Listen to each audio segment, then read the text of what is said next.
देखो, arrays and object deconstruction in ECMA 6। ठीक है।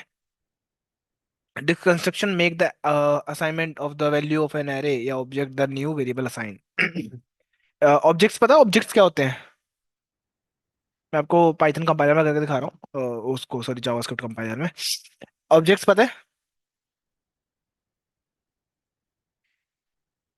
वैर लिखते थे पुराने में, और OBJ equal to curly braces में होता था ये। लाइक नेम दिया, तो हम दे सकते हैं नेम क्या रखना है। ठीक है। एज रखनी है, कॉलन आता था फिर एज देते थे। इसको बोलते हैं हम ऑब्जेक्ट। इक्वल टू नहीं देना बस, ध्यान रखना। ठीक है। अगर मेरे को वैल्यू प्रिंट करानी हो, कंसोल डॉट लॉग, इसमें बात कर दूंगा ओबीजे, तो ये क्या करेगा, पूरा डेटा दिखाएगा आपको करली ब्रेसेस के अंदर। ठीक है, ये आ गया डेटा। मान लो मुझे सिर्फ सैलरी ही देखनी होती, तो मैं लिखता हूँ यहाँ पे डॉट, सैलरी वाला कॉलम डॉट लिख के, तो सिर्फ सैलरी का वैल्यू देता हूँ मुझे कितना आया, ये आया। एज देखनी होता तो मैं एज लिखता हूँ।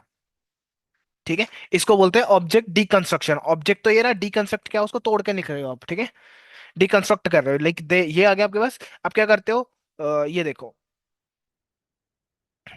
मैंने क्या करा, डिटेल नाम से एक ऑब्जेक्ट बनाया, उसमें नेम कॉन्टैक्ट और ईमेल आईडी दे दी, जीमेल आईडी। ठीक है।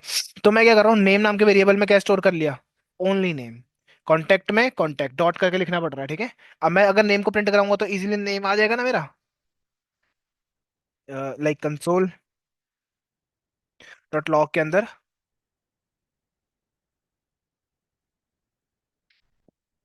तो सॉरी, ये इसलिए एरर आ रहा है क्योंकि यहाँ पे स्ट्रिंग देना पड़ेगा, पैसे नहीं दे सकते। ठीक है।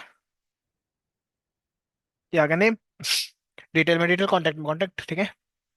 ओके। एक्मा 6 में आपका फायदा क्या होता है कि आपको इतना लिखने की जरूरत ही नहीं होती है। ठीक है, आप लेट का इस्तेमाल करो।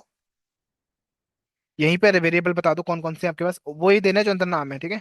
जे है, एक कॉन्टैक्ट है, और दूसरा क्या है, करली ब्रेसेस में रखना, ईमेल, बस।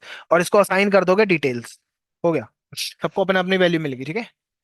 नेम प्रिंट कराओगे नेम आ जाएगा, ईमेल कांटेक्ट कराओगे तो कांटेक्ट आ जाएगा। ये फर्क होता है आपका इसके अंदर। ठीक है, कांटेक्ट में ये रहा नंबर। ठीक है, एक्मा 6 लिखा हुआ है यहाँ पे, और ये EX5 लिखा हुआ है। ठीक है। दूसरा तरीका क्या हो सकता है यहाँ पर एक्मा 6 में काम करने का। मान लो आपको नाम की जगह ये नहीं चाहिए, इतना बड़ा नाम नहीं चाहिए, मतलब आपको तो लिखना पड़ेगा ना। अगर मैं मान लो एन भी स्मॉल कर दूं तो गलत हो जाएगा। ठीक है। लाइक मैं इनको प्रिंट कराऊंगा ना। ठीक है, अनडिफाइंड बता रहा है तो आपको पूरा नेम लिखना पड़ेगा, क्योंकि यहाँ पर नाम आपने दे रखा है। तो मान लेते हैं मुझे इतना बड़ा नाम नहीं चाहिए, तो मैं कॉलन देके ना उसका नाम छोटा कर दूंगा सी से। अब मैं सी को प्रिंट करा सकता हूँ। ठीक है। कॉन्टेक्ट को डी रख लो, आपकी मर्जी हो तो फिर डी कराओगे।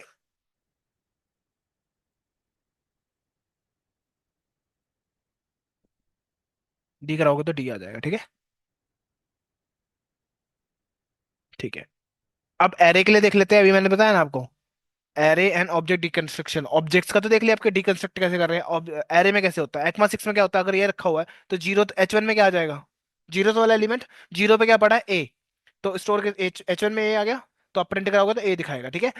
एक्मा 6 में क्या करते हो आप, एक ही साथ दे देते हो सारे के सारे वेरिएबल्स, और बता देते हो किस में पड़ा है। एरे दे दिया यहाँ पे, H1 में क्या होगा, ए, H2 में बी, SC में ऑटोमेटिकली उतना ही कर देगा अलग अलग। ठीक है।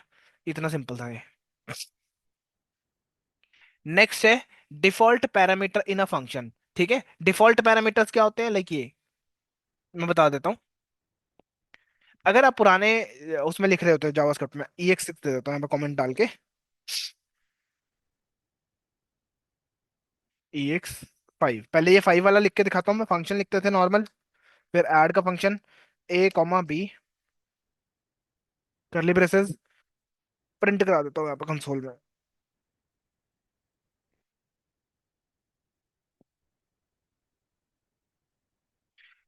फंक्शन कॉल करना पड़ता है,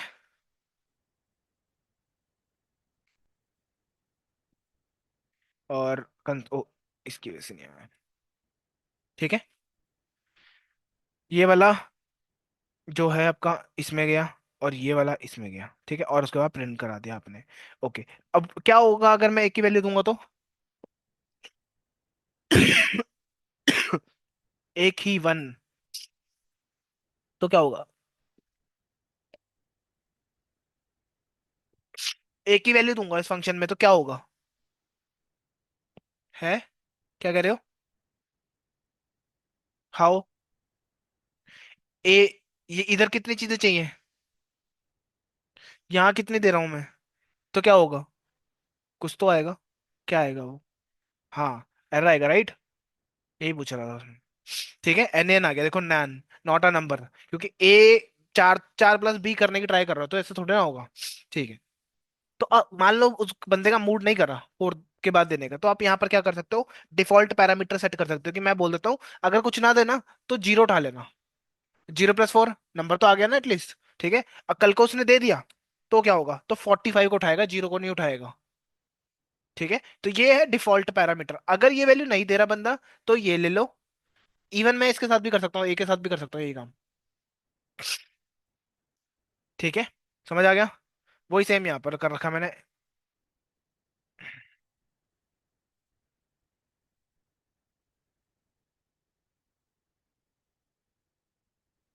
ठीक है, ये फंक्शन है, ये देखो डिफॉल्ट पैरामीटर, इवन मैं फंक्शन भी डिफॉल्ट में डाल सकता हूँ। ओ, ले लो, ये एक फंक्शन बनाया। अगर तो देखो 10 दूंगा, तो ए की वैल्यू आ गई, बी की ये डिफॉल्ट। ठीक है, और सी में ये सेट हो रखा है, तो क्या होगा? पता है, 130 बन जाएगा 10 का। कैसे बना पता है? अ, ए कितनी वैल्यू चाहिए इसको? तीन चाहिए ना? तीन। आपने कितनी भेजी? एक भेजी। एक गया ए के पास, ठीक है। तो ए में क्या पड़ा है? 10। और बी की वैल्यू दी नहीं, तो 20 ले लेगा ये। ठीक है, सी में क्या पड़ा है? ये पूरा फंक्शन, सम ऑफ वैल्यू। ये क्या करेगा? कॉल होने चले जाएगा, पहले इसको कॉल करेगा, ठीक है, पूरे फंक्शन को। तो ये क्या रिटर्न कर रहा है? 100। जहां पर ये फंक्शन कॉल होता है 100 वापस आ जाता है ना। तो सी के पास क्या आ गया? 100, तो 100 जोड़ दो, तो 130 इसकी वजह से बन रहा है। ठीक है। मान लो उसने दे दी बी की वैल्यू 5 दे दी, तो अब बी की 20 नहीं उठाएगा, 5 उठाएगा, और इसकी 100 उठाएगा। हाँ। ठीक है। और अगर उसने सी की वैल्यू भी दे दी ये, तो इसको भी नहीं उठाएगा। अब ये तीनों वैल्यू मिल रही है उसको, तो कोई टेंशन ही नहीं है। ठीक है। और क्या है? ये वही फंक्शन है जो ऊपर करवाया था। एरे फाइंड और फाइंड इंडेक्स है हमारे पास।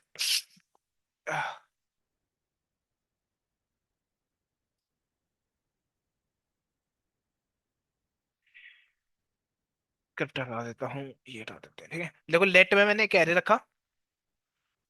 फाइंड फंक्शन में मैंने एक फंक्शन दिया, ठीक है, जिसका कोई नाम नहीं है। ठीक है, फंक्शन में वो दिया। अब मैं रन कर देता हूँ एक बार। देखो, 3 आ रहा है। ठीक है, मैंने बोला एरे, इस एरे के ऊपर लगा दो फाइंड फंक्शन, और इसमें फंक्शन डाल दिया ये वाला। ध्यान रखना, करली ब्रेसेस रिटर्न कर देना। मैं बोल रहा हूँ आइटम उठाएगा ये ना। मान लो 45 उठाएगा। ये देख रहा है 45 छोटा है 6 से, नहीं है ना? ठीक है। फिर उसने देखा ना 12, 12 छोटा है 6 से, नहीं है? हाँ। फिर 3 उठाएगा, 3 छोटा है 6 से, बस वो रिटर्न कर देना। ठीक है, चुपचाप उसने रिटर्न कर देना, ये फाइंड करने का काम आएगा। फाइंड इंडेक्स, ये फाइंड इंडेक्स का काम होता है इंडेक्स नंबर ढूंढना। एक था फाइंड, और है एक फाइंड इंडेक्स। ये इंडेक्स नंबर ढूंढता है। मैंने बोला 6 से छोटा है उसका ये दे दो, 2 दे दिया। अभी 2 का मतलब पता है क्या है? 0, 1, 2। 2 पे उसको सबसे छोटा नंबर मिला, जो इससे कंपेयर कर रहे हो आप। ठीक है, तो इसलिए उसका इंडेक्स नंबर बताएगा कि कहाँ पड़ा है वो नंबर। फाइंड इंडेक्स ये करता है। ठीक है, ये आपके पास ऑब्जेक्ट होते हैं, मैंने बताया था। ले लो। ओके, ये तो हटा ही देते हैं।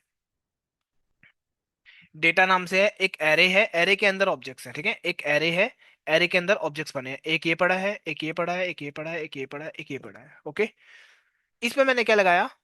फाइंड। ठीक है, और फाइंड में दे दी आईडी। मैंने बोला जिसकी आईडी ये है ना, बस वो ढूंढ के दे दो।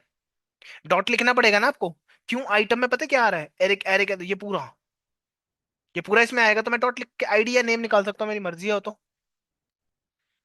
तो ये मेरे को आईडी रिटर्न कर देगा। देखो, कौन सी करिए? 10 वाली। ठीक है, रिजल्ट में आप देख पा रहे हो उसको। अगर मान लो मैं यहाँ लिख देता आईडी जिसकी 50 हो, उसका डेटा रिटर्न कर दो तो सिर्फ उसका डेटा आ गया मेरे पास। हाँ, नेम के साथ आ गया।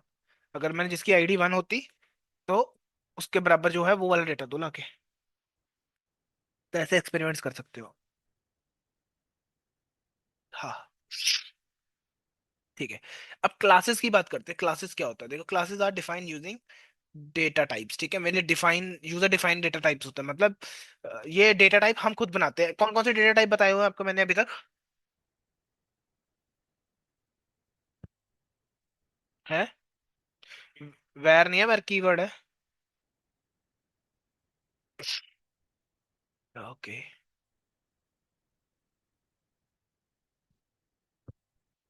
और कौन सा डेटा टाइप बताया हुआ है?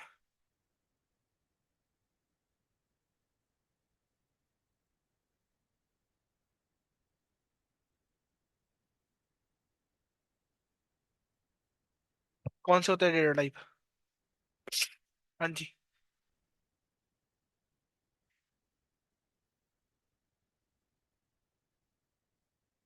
है, इंट, फ्लोट, है, strings, boolean, true false, array is an data type, curly braces, object जो भी करे हैं वो भी डेटा टाइप ही होते हैं। ठीक है, तो ये बोल रहा है कि आप खुद भी बना सकते हो अपने डेटा टाइप, जैसे ये पहले से बने हुए हैं हम भी खुद भी बना सकते हैं अपने डेटा टाइप्स को। उसके लिए आपको क्लास कीवर्ड यूज करना है। ये आ गया, कंस्ट्रक्टर आएगा और वॉर्म आएगा। ठीक है। आह, नहीं, ये क्लास होती है जिसके अंदर पूरी दुनिया भर की चीजें होती है। लाइक आपको याद है डेट वाला मैंने बताया था आपको? डेट लिख देता हूँ, न्यू, और डेट था शायद, है ना? फिर क्या देते हैं, राउंड ब्रैकेट्स। फिर हम लिख सकते हैं date dot get month. I think month, मेरे को याद नहीं है एम कैपिटल है कि स्मॉल है।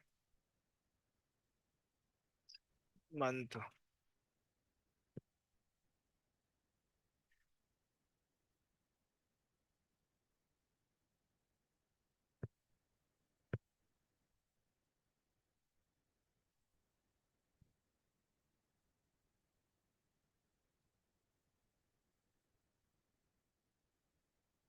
ओ, लेट लिखना पड़ेगा।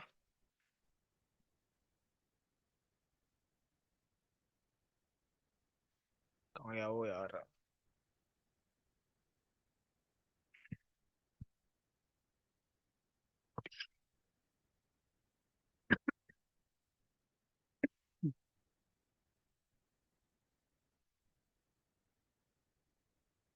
D capital. मंथ नहीं है और मंथ है। ठीक है, डी आएगा यहाँ पे। और देखो हाईलाइट भी हो गया, अगर ध्यान से देखो। ये जीरो मंथ बता रहा है, जीरो क्यों, जनवरी है। ठीक है, ये है आपकी क्लास, और उसके अंदर है फंक्शंस। ठीक है, सेम वैसे ही हम अपनी क्लास बनाते हैं। लाइक क्लास बनाई मैंने एटीएम नाम की। ठीक है, उसके बाद आएगा आपके पास करली ब्रेसेस। एक मिनट। हाँ, एटीएम नाम की क्लास बनाई, इसके अंदर आपने लिखा कंस्ट्रक्टर। अभी बताता हूँ ये कंस्ट्रक्टर है क्या। मैं लिख रहा हूँ कंसोल में,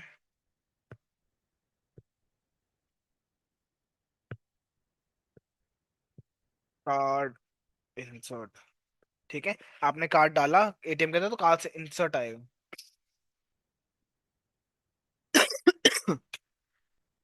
अब इस क्लास को यूज करने के लिए आपको बनाना पड़ता है ऑब्जेक्ट। ठीक है, लेट ले लो, इसमें नाम दे दो पर्सन, कोई भी बंदा हो सकता है वो। ठीक है, अब उस क्लास लिखने के लिए आपको लिखना पड़ता है न्यू, इसके बाद अपने क्लास का नाम, एटीएम है मेरी क्लास का नाम। जैसे ही मैंने ये ऑब्जेक्ट बनाया तो आपको मिलेगा कार्ड इंसर्टेड। ठीक है, ये पता है क्यों मिला?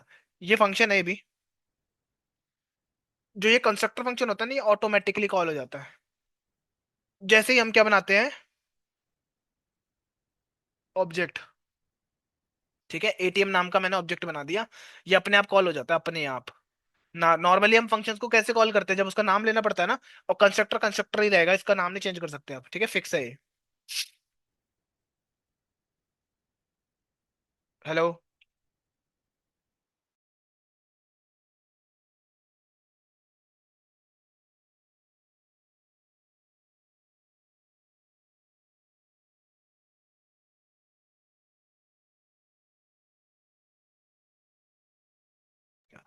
एटीएम नाम की क्लास बनाई, जिसमें कंस्ट्रक्टर है। ऑटोमेटिकली कॉल हो जाएगा जब हम बनाएंगे ऑब्जेक्ट। अब कहोगे एक और ऑब्जेक्ट बनाने पे भी कॉल होगा, हाँ। लो पर सन वन ले लेना, सेम वेरिएबल नहीं रखते ना हम। New ATM. ठीक है, अब इसके लिए भी कॉल होगा, मतलब दो बार चलेगा, एक बार इसके लिए, एक बार इसके लिए, ठीक है। क्या है ये?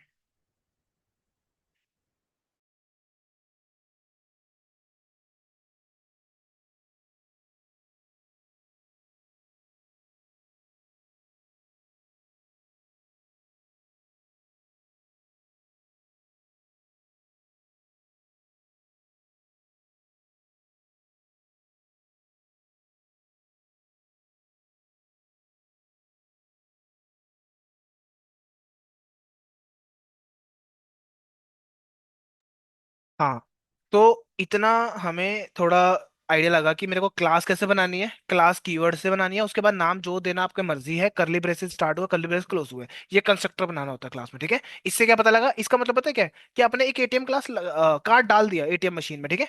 और एक राउंड ब्रैकेट, ठीक है। जैसे आपने डाला, आपको एटलीस्ट इंफॉर्मेशन मिल गई कि हाँ आपने इंसर्ट कर दिया कार्ड, ठीक है। अब बनाओगे आप फंक्शंस। लाइक एटीएम कार्ड के बाद फंक्शंस कौन कौन से होते हैं एटीएम में? विड्रॉल का। और कौन सा होता है? क्या वो? नींद आ रही है?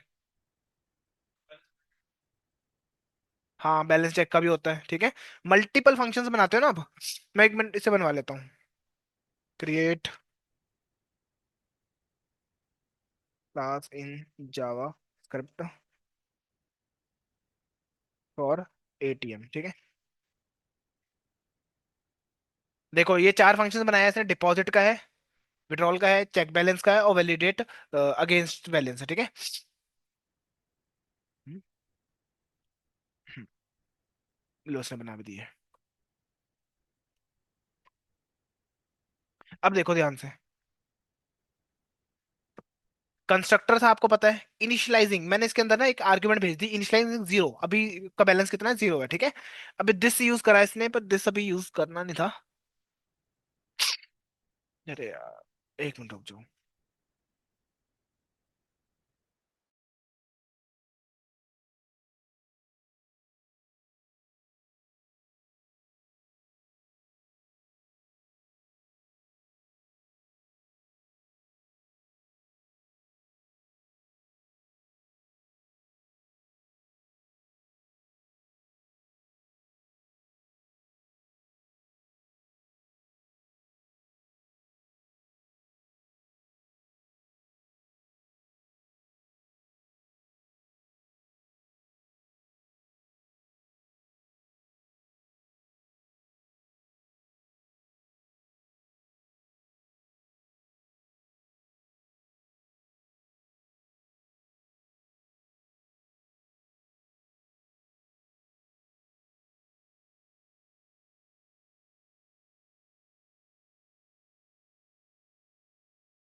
ने यूज कर लिया दिस का, ठीक है, ये थोड़ा सा एक्स्ट्रा इसने दे दिया हमें। मैं आपको सिंपल सिंपल समझा देता हूँ। अभी थोड़ा सा आइडिया लगा उसका, तो क्लास का ना। ठीक है, अब मैंने एक फ्रूट नाम की क्लास बनाई है, ठीक है। एटीएम चल दो। फ्रूट नाम की क्लास बनाई है, जिसके अंदर एक कंस्ट्रक्टर है, उसके बाद है ये, और उसके बाद है आपका नेम, ठीक है। इसके अंदर मतलब तीन चीजें पड़ी हैं, वेरिएबल पड़ा है, कंस्ट्रक्टर पड़ा है। एक मिनट बताता हूँ, इसको दिस लिखना नहीं था अभी, ठीक है। मान लो कंस्ट्रक्टर कब चलता है, जब हम क्लास बनाते हैं, राइट। ये क्लास बनाई तो कंस्ट्रक्टर चलेगा, मतलब ये फंक्शन चलेगा, ये नहीं चल सकता। आपको वो ये कैसा फंक्शन हो जिसके आगे फंक्शन नहीं लिखा ना एरो लिखा, ठीक है। याद रखना क्लास के अंदर फंक्शन कभी नहीं लिखोगे, नाम नहीं लिखोगे, और ना ही वेरिएबल का नाम लिख सकते हो, लेटर कॉन्स्टेंट लिख सकते हैं, और ना ही इसका लिखोगे, ठीक है। रन कर देता हूँ, ठीक है। हेलो आ गया। मान लो मुझे नेम प्रिंट कराना, तो आप सोचते हैं कि चलो ठीक है वेरिएबल है बाहर, लिख देते हैं नेम। अब मिलेगा आपको एरर, ठीक है, कि ने कहेगा वेरिएबल ही डिफाइन नहीं है ये वाला, ठीक है। तब आपको यूज करना होता है दिस। दिस कीवर्ड क्या करता है, करंट ऑब्जेक्ट में जाके देखता है कि मेरे नाम पड़ा है कि नहीं पड़ा, ये वेरिएबल पड़ा है कि नहीं पड़ा, इसलिए आप एक्सेस कर पाएंगे हम। मान लो मुझे ये वाला फंक्शन चलाना होता, कॉल करते हैं ना, तो मैं लिखूंगा यहाँ पे F1 dot object gate fruit, ठीक है, फ्रूट। ये बस कॉल करना है आपको, उसके बाद आपको प्रिंट कराना है, कंसोल में लिख लो।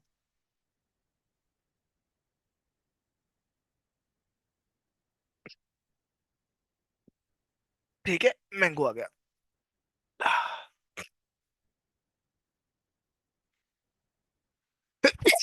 ओ भाई, बेहाल हो गया मैं तो आज। अब आता है इनहेरिटेंस का कॉन्सेप्ट।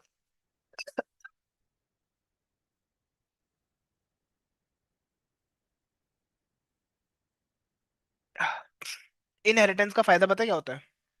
मान लो आपने एक क्लास बनाई है, एक और क्लास बनाई है, बाहर पड़ी है वो भी, ठीक है। ये आपने बनाया फ्रूट वाला, जब ये वाली फ्रूट की, हाँ ये रही, ये वाली यूज कर रहा हूँ, ठीक है। और ये कैटेगरी वाली, जो ऊपर कैटेगरी बनी हुई है। देखो इसके अंदर मैंने कोई भी वो नहीं रखा, कंस्ट्रक्टर नहीं रखा, दो फंक्शन रखे, एक ड्राई फ्रूट नाम से, एक ये नाम से, ठीक है। ओके। और इसके अंदर है कंस्ट्रक्टर और है गेट फ्रूट, ठीक है। अब देखो मान लो मुझे ये दो फंक्शंस इसमें यूज करने होते हैं, मुझे दोबारा लिखना पड़ता है इस क्लास के अंदर। तो बेटर मैंने क्या करा, इनहेरिट कर लिया ये सारे फंक्शन। कैसे करे, एक्सटेंड कीवर्ड लिखना है और क्लास का नाम लिखना है, इससे क्या होगा, ये दोनों चीजें आप इसके पास यूज हो जाएंगी बिना लिखे, ठीक है। लाइक देखो ये आपने कंसेप्ट वो बनाया है, देखो F1 डॉट गेट फ्रूट बोला मैंने, तो ये आ गया फंक्शन, ठीक है। अगर मैं ये फ्रूट का नाम भी लेता ना F1, जबकि F1 में तो फ्रूट नाम की क्लास है, ये नाम का तो फंक्शन ही नहीं है इसके अंदर, ठीक है, स्टिल वो आता आपके पास। ये देखो, मतलब ये वाला फंक्शन भी चला पा रहे हो यूजिंग एक्सटेंड कीवर्ड की, मतलब इस क्लास की सारी प्रॉपर्टी आप इसमें यूज कर पाओगे। इसको बोलते हैं इनहेरिटेंस, ठीक है। बहुत है, क्लास कर लिया, डिक्लेयरिंग वेरिएबल डिक्लेयर करने इन क्लास, तो आप यूज करोगे इसका, ठीक है। और क्लास क्या होती है ये बता रखा है, देख लेना, कंफ्यूजन होगी तो मंडे को देख लेंगे हम।